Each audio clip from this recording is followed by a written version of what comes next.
It's been 15 years since Marshall has beaten Madison, but this rivalry is still on fire. Neighbors, friends, and co-workers, it's bragging rights. And last night, playoff implications and more. It's kind of exciting to see my brother play. And Jeff Ryder is a big brother, a volunteer, a son, and he's QB1 at Liberty District powerhouse Marshall in our game of the week.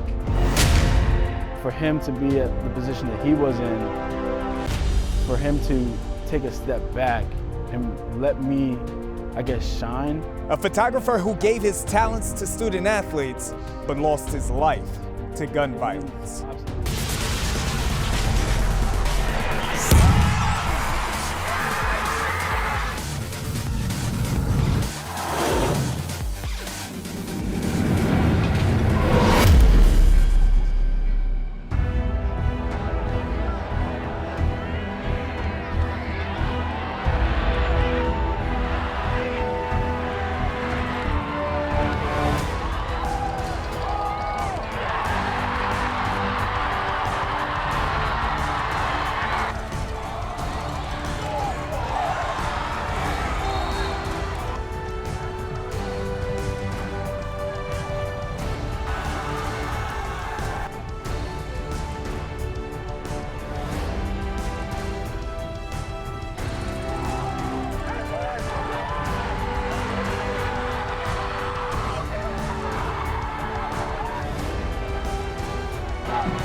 Oh, this was a big week. Rivalries are getting heated up.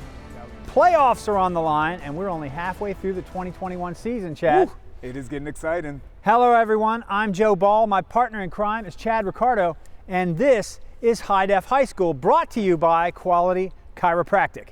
You know, something looks a little different. Hey, Joe, I was going to say to you, something feels a little different today.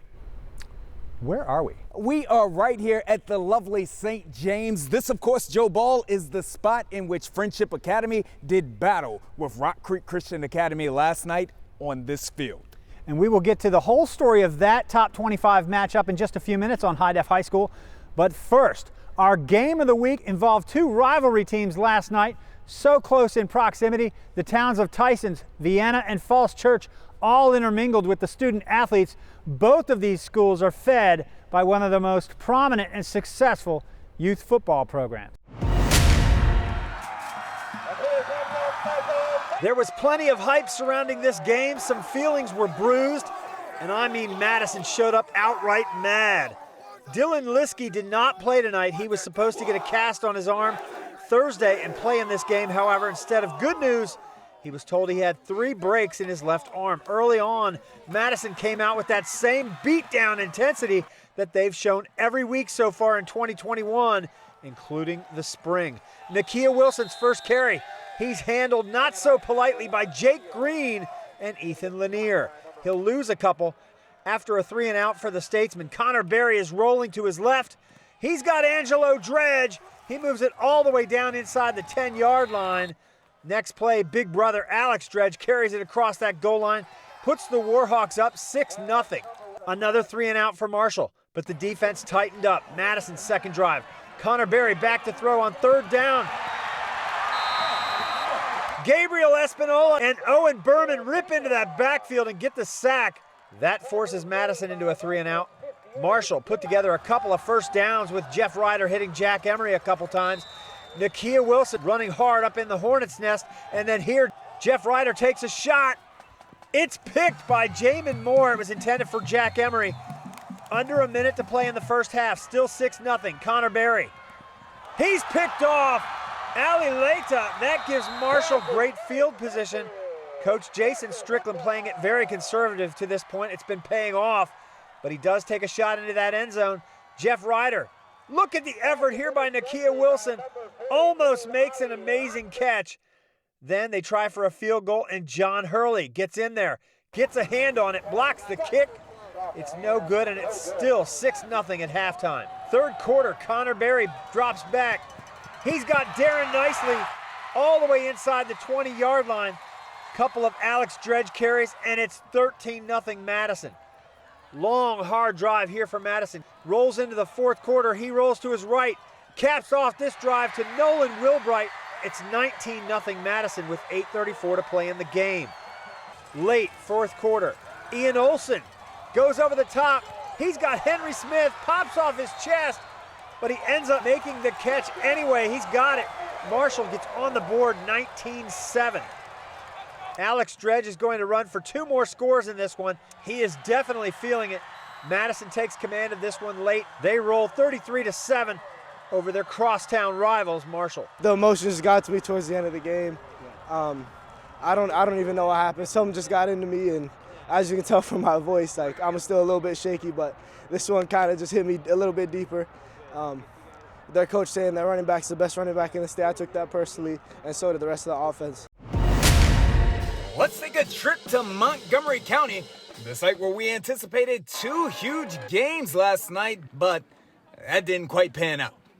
Number 10 Northwest playing host to number 22 Walter Johnson, and it's senior night. WJ student section in full effect. Unfortunately, guys, it'd be the Wildcats who would be purged. Second play of the game, Northwest freshman defensive back Anthony Gingerella with the interception, and Sniper returns it for 6. Yes, I said young man is a freshman. Get the offense ready, bro. Next play for WJ, the big fella Chris Woods, showing his ball skills, then showing the wheels. Nobody converts turnovers into touchdowns like the Jags. Northwest truly believes in 3 phases of the game. They don't care whether they score points from the offensive, defensive, or especially the special teams. Anthony Berry takes the punt back to the crib. It's 19-0 Jags, and the butter hasn't even melted on the popcorn. Still in the first, Walter Johnson competing, but the Jags impose their will. Darius Lorfields with another pick 6. It's now 33-0, and the offense hasn't even sipped the Gatorade. Just before the half, it's downtown Daryl Harper. Mr. Must-See TV taking it to the house. Another punt return. 47-0 at this point. Northwest would roll by a final score of 74-0. Better days on the way for WJ. Now, I can't say for certain, but I feel as though every game the Jags are attempting to send a message to, the Cougars. The Cougar Dome was lit, and QO led Seneca Valley 27-0 late in the third. Seneca trying to score on 4th and goal, but it's knocked away. Then in the fourth, Donovan Brown catches a screen pass from Briggs, and he's off to the races. You know that's what he do. QO defense clipped the wings of the Eagles. That's my homeboy, Christian Osei Afiana. QO rolls by a final score of 35-0 themselves.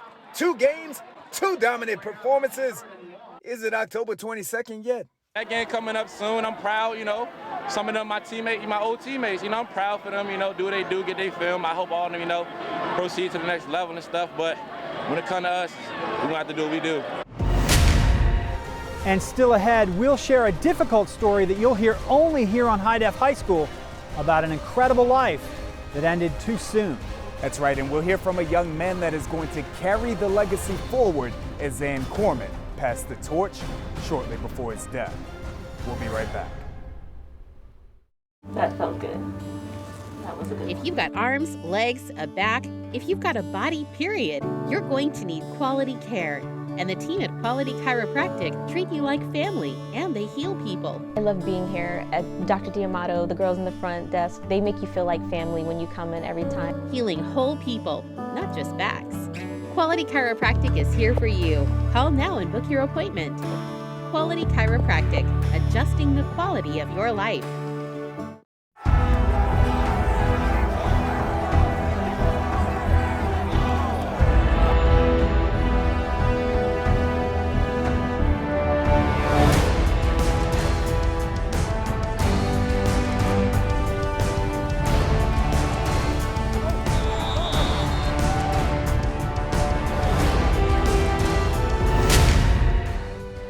This next young man is part of a tight-knit family of 5. He's a big brother, he's a volunteer, and we saw him just a little while earlier. He's QB1 of a perennial Liberty District power, the Marshall Statesman. QB1, the most important position in football, often the most intellectually gifted athletes. I think he has the awareness, and he's probably one of the most intelligent players I've ever seen. Senior linebacker and fullback Dylan Liskey is the leader of the defense at Marshall High School. Hey, when you finish, bring the balls around and drop them. I wouldn't rather put my faith in anyone else. The quarterback at Marshall? It's Jeff Ryder. He's a junior who has taken the lead role of this team. Sling the ball, run the ball. He can take control. He does it well, especially for a younger guy as a junior. But Jeff is more than just a general on the field. He's part of a family dynamic where he's the role model for 2 younger sisters. He's done a lot of volunteer work with the Down Syndrome Association that I'm proud of. We have a learning program where we bring kids into an education environment on Saturday mornings, and he's come in and helped out as a peer volunteer on a number of occasions over the years. Well, they have a water skiing Santa, and the kids with Down syndrome sit in a chair and they go water skiing. It's pretty much all outdoors. Katie, of course, she needs a little extra help. Some things she's better at than other. Mom Doreen says his 2 sisters are like sweet and spice. I'm sometimes fighting with either my mom or my brother, or I'm chasing my dog. I'm very loud. That's Kalina, and she's the spice. He wants everything the 16-year-old and the 13-year-old get to do and have. For a young man who plays a role on his football team that typically gets all the attention, Jeff has developed quite a different set of characteristics at home. I went home to Doreen and I asked her, hey, have you ever seen Jeff mad? And we hadn't. Up to 7 years old, we hadn't seen him get mad. We haven't, frankly, seen him get mad since. So it's part of his whole character. It's an equally important part, and he's part of a community. It's not just him. It's not just his own, his own life and thinking about himself. It's how does he fit into a bigger community. There's such polar opposite girls, right? That he's got a different mode of managing the relationships, and it works well for each girl. A character trait that is a natural ingredient for a successful quarterback. We hope so. We hope it'll work out well in a boardroom one day if it doesn't work out on a field. Michigan State. Jeff is focused on getting a college education and caring for and leading his family. It's been fun. I really like how he works with the kids who have disabilities. It's pretty cool watching them in action and stuff like that.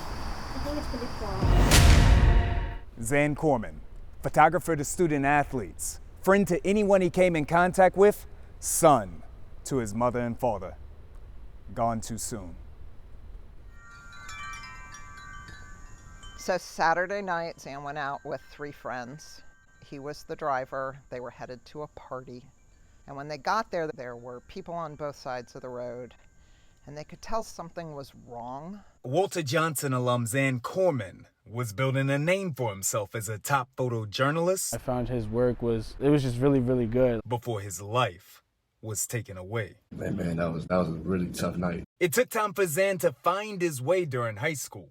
He was lost a lot of the time. Until he picked up a camera, and photography brought his whole world into focus. His senior year, the team was amazing, and one of his photos ended up in the Washington Post. Through the years, he would hone and develop that talent. He was photographing all the top players. Starting with high school student athletes. He was at damn near every one of my games. Before growing his stature to capture the biggest moments and the biggest figures of his time. And I feel like Zan mastered it. No matter how much acclaim he received though, Zan remained down to earth. He was my biggest inspiration, and he also was somebody who allowed me to find my passion. Which added to the heartbreak felt throughout the community when Zan was murdered in a random act of gun violence. At first, I was empty. I still feel empty. It still hits me every single time. Corman and his friends were arriving at a house party in Upper Marlboro when a fracas unfolded. There were supposedly like 30 shell casings found and 4 or 5 guns involved. I was supposed to be at that party in the car with them. First thing I did was just get on my knees and pray. Zan and the others pulled over and ducked in his car to avoid danger, but a stray bullet burst through the glass, hitting Zan. Seeing him fight for his life, I was speechless. It was apparent that Zan had been shot in the chest. And I just felt the bullet. So I just started applying pressure to it. But when he got to the hospital, emergency personnel discovered the full extent of his injuries. He had been shot in the orbital bone of his left eye, and the bullet was lodged in his brain. Less than a week after entering the hospital, the photojournalist who'd captured moments and memories of others' lives lost his own. It just cuts me so deep, man. It hurts my soul knowing he's not here anymore. Of the many adjectives used to describe Zan, the most frequent? He's selfless. If I had $1 for every time somebody referred to him that way. One of the greatest examples occurred in July at Peach Jam, a star-studded high school basketball tournament held in South Carolina, where Zan assisted a young photographer he'd been mentoring, setting him up for the shot of a lifetime. We got to see LeBron and Carmelo casually just watching a game. I wanted to walk up to them and just take a picture. But instead of Zan going up to LeBron and Carmelo to take the shot, he backed up and he told me that he was going to get me photographing my best image. That photograph that he took ended up in People magazine this week. That's what Zan wanted for people. And we need to make some goodness come of this. In that spirit, his mother and father have created a fund so that his legacy can live on. That fund will be used to support scholarships in photojournalism, in social justice, which was an important cause of Zan's, a scholarship hopefully at Butler University where Zan was a rising junior, and to support the Living Legacy Foundation that facilitated his organ donation. Zan Corman, gone, but never forgotten.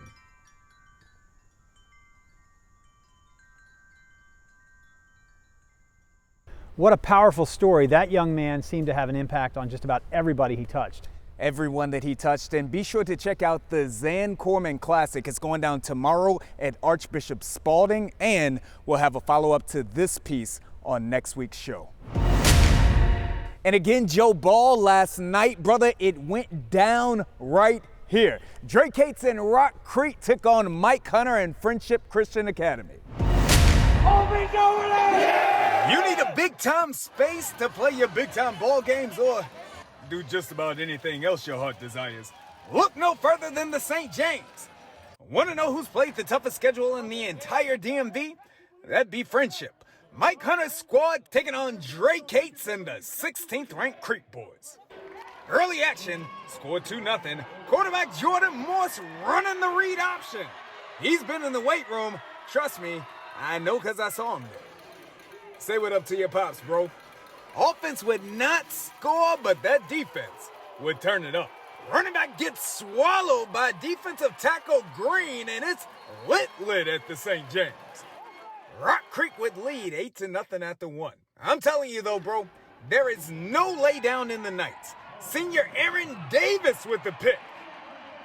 And he's taking this one all the way back to Minnesota Avenue. 8-7. Still in the second, Morse gets revenge, throwing a dart to Chauncey Spikes for 6. The Rock Creek faithful feeling it, and their student athletes brought the thunder to the Knights. Drake Cates and the Creek boys would tack on a couple of more, pulling away late and knocking off Friendship at the St. James Fieldhouse by a final score of 38-7. And coming up, Chad and I are picking sides, talking about next week's games. In social media, is it hurting or helping student athletes? We'll discuss in the Grill Crew. Stay right there. High Def High School is in session after the break. That felt good. That was a good If one. you've got arms, legs, a back, if you've got a body, period, you're going to need quality care. And the team at Quality Chiropractic treat you like family, and they heal people. I love being here at Dr. D'Amato, the girls in the front desk. They make you feel like family when you come in every time. Healing whole people, not just backs. Quality Chiropractic is here for you. Call now and book your appointment. Quality Chiropractic, adjusting the quality of your life.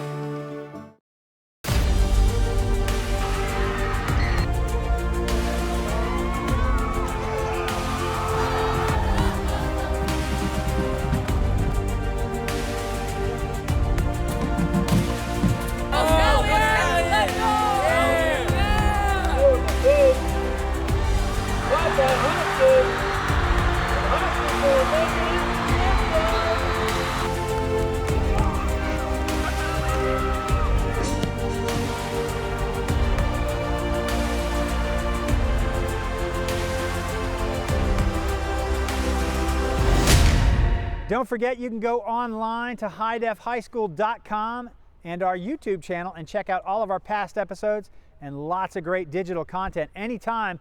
I think we're open 24 hours a day. You better believe it, Joe Ball. Go check it out. You know, the pandemic caused recruiting to go digital. Yes, it did. But is social media ramping up exposure, or is it crushing the game? Yeah. Chad, Ricardo, and the Grill Crew are talking about just that. They were back in the Octagon over at Athletic Republic this week. Welcome back, ladies and gentlemen. This is the Grill Crew. We're here in the Octagon for today's version of the Grill Crew. I got a very special guest in the building with me here today, Coach Rob Harris, head coach of the Carroll Lions, also assistant athletic director, and you're a Carroll alum, restoring the roar out there. Thanks for having me. My secondary special guest, Josh Morgan Green, Mr. Triple Threat himself, leaving my 1 pound hanging. Of course, the owner and head athletic trainer over there at Triple Threat. And listen, gentlemen, I'm excited for both of you to be here. Coach, I'm gonna ask you to take a back seat for just a moment here, because this first is going right at Josh Morgan Green. Josh, also huge into social media. Social media has leaked completely into high school athletics right now, and that is because exposure is such a big deal.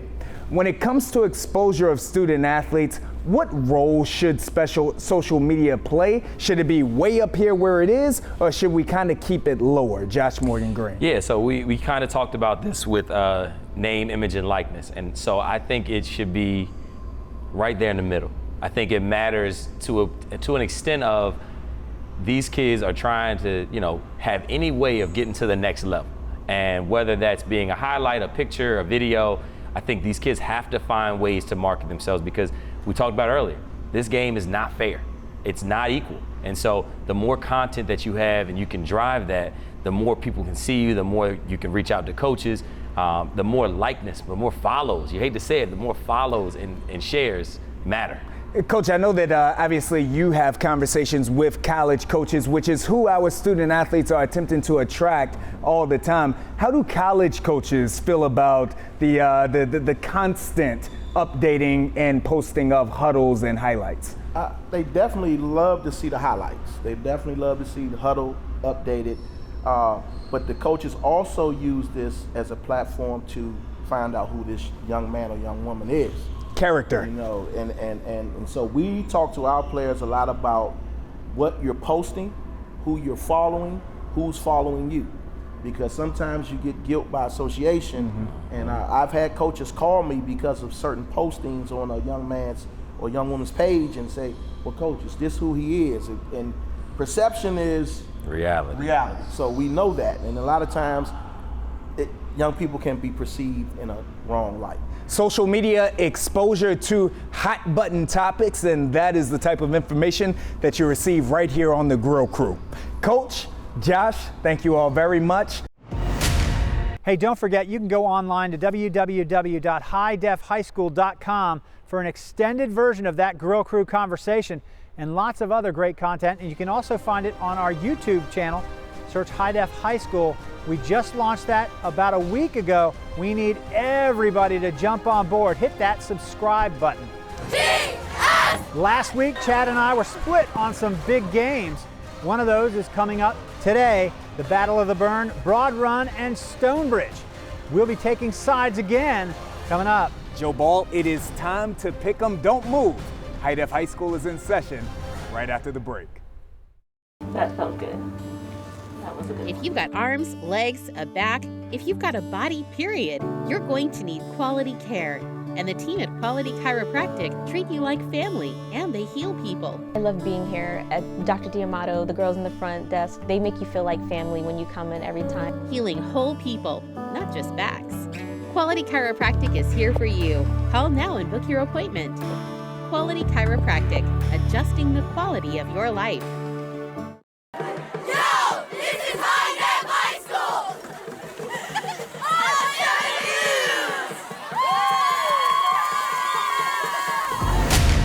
We've got another great week of high school football coming up in the DMV. That's right. The playoffs are getting closer. We're past the midway point of the season now. There's no turning back, Chad. There is not, Joe Ball. And also next week, we're going to take another look at the incredible life of Zan Corman, as well as his legacy. And some other things to look forward to next week, some big games. None bigger than the Wise Pumas going on the road to CH Flowers. Hey, Joe Ball, this is the time of the year that we have been absolutely waiting for, the Wise Pumas and taking on Flowers. Flowers has had Wise circled. I got to tell you about this Wise team. We all know about Jaden Saray. We all know about Amar Thomas. Of course, that's the University of Maryland and JMU commits, but I got to tell you, Dadrian Carter Williams. Write the name down, put a circle by it, put a dot by it. That running back athlete is putting up big time numbers, and he could be the difference. Hey Chad, Coach Damian Powell is going to have that Flowers crew ready to go. They are led at quarterback by Sean Johnson. He's got a big target in Alpha Cisse, and those defensive backs are scoring more touchdowns off of picks than they're allowing through the air. And a big shout out to Maurice Brown II. He's a huge target for quarterback Sean Johnson. Hey, Joe Ball, you sound more excited about this Flowers team than just about anybody else I've heard you talk about. Are you taking Flowers? Nope. I'm going Wise. Wise Puma's going to take this game. How about you, Chad? Hey, look, brother, I love Coach P. Shout out to that whole entire Flowers program. But just like you, Joe Ball, I'm going with Coach DeLon Parrish and the Wise Pumas. Okay, over in Northern Virginia, another couple of undefeated teams, the West Springfield Spartans, are traveling over to Fairfax to take on the Robinson Rams. Adrian Mejia is QB1 for the Spartans. He is doing big things so far in 2021. Gone is Ethan Davies. He was not a big back, but he sure ran like one. A lot of offensive output graduating with him last year. So far, though, without him, Spartans are right there at the top going into week 6. Mejia is a big-time student athlete. I personally cannot wait to see him play. A team that I have seen is this Robinson Rams squad. Grant Sinclair leading that quarterback position, as well as Caden Moreland holding down the offensive line. The Rams get it done. Big game with playoff potential in Northern Virginia. Who you got? I'm going with Mejia and West Springfield. They're putting up points this weekend. Okay, I am going to go with Robinson. Woo. I'll tell you what, I actually do think you've got a good pick there, but Robinson's been going pretty deep in the playoffs year after year. They're just that close. West Springfield, this might be their year, but I'm picking Robinson. Look, Broad Run and Stonebridge, that's still coming up later today, but again, next week, one of the games of the week, Broad Run and Heritage. Heritage, at this point, still undefeated. They are making some waves right now. They have knocked off that Tuscarora squad. They have moved into our top 25, Joe Ball. Heritage is a team to watch. And we don't know if Broad Run will be coming into that game undefeated, but if they do, that will mean something big. They will have knocked off the Stonebridge Bulldogs this afternoon. Yeah, and I predicted that, Joe Ball, so we'll see if that happens. But again, with this Broad Run team, it starts and finishes with a Griffiths. Whether we're talking about head coach Griffiths or we're talking about QB1 Griffiths, Broad Run, in my predictions, gets this done. Okay, don't take credit for them coming into that game undefeated just yet. That's still to be played. Who do you got in this one? Heritage, not Stonebridge, Heritage, Broad Run next week. Hey, I'm taking Broad Run. I'm rolling with Broad Run, Joe Ball, until the wheels fall off. Spartan Nation, stand up. Heritage has been doing it this year so far. They are rocking. Say it, Joe Ball. I'm going with Broad Run. So the Spartans are going to take this one. Now to the WCAC we go. Gonzaga and DeMatha. Bill McGregor's coming into his second season with them now. Gonzaga's coming off of 2 losses over the last several weeks. Chad, what are you looking at here? You know what, when I take a look at this matchup, Joe Ball, I look at the quarterback position. These are two young men who could be the future stars of the WCAC. Denzel Gardner, he is the freshman who has stepped in at quarterback for the Stags, and of course taking on Carson Pettitbone, who is an underclassman for Gonzaga as well. These two quarterbacks are going to get it done leading their offenses, and they could be on top of the WCAC for a while. So you're taking... If you had to put me on the spot, Joe Ball, you know I love Coach Randy Trivers. I believe that we have looked at a Gonzaga game 3 or 4 times, and I always roll with the Gonzaga Fighting Eagles because I love them. But this week, Joe Ball, this week, I'm running with Coach Bill McGregor. I'm rolling with the Stags. Put some respect on DeMatha's name. We're doing it right here at High Def High School. I got DeMatha. I'm going to Coach Bill McGregor. I'm so glad to see that he is back at the helm of this school. I think DeMatha will once again build back to that program where they are the dominant team of the WCAC. Might take a while, but I'm going Bill McGregor in this one. Please don't take away my library card, Gonzaga. I'm still rolling with you. Look, we are out of time. We want you to come back again next week right here at 11:30 a.m. on Saturday morning on WJLA 7 News. And check us out. Then you can go online to our YouTube channel, search High Def High School, and on our website, highdefhigh.com. And during the week, we want you to engage with Chad and I on social media, and we want you to share your content with us. Make sure you send us that. And again, I want to give a shout out to Maurice Brown II. He sent us some great content this week, and I will be getting that up on highdefhighschool.com. For Chad Ricardo, I'm Joe Ball. That's right. That's all the time we have. We'll see you next time.